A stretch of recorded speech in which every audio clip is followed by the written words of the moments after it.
Nissan je официјално ја представи третата генерација на Leaf за европскиот пазар. Како изгледа видовме на почетокот на летото, но тогаш јапонците кажаа дека спецификациите ќе се разликуваат за секој регион.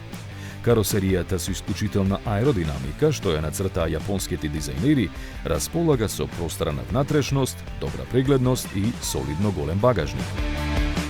Заснован е на платформата на Арија со задно мултилинк ослонување, што му обезбедува добри возни својства и висока удобност.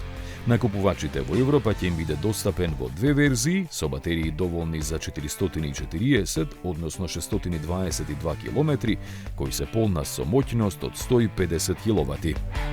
Развива 218 коњски сили, а опремен е и со системи за напојување на дворешни уреди и враќање на струјата во мрежата, што сигурно ќе ги намали сметките на возачите.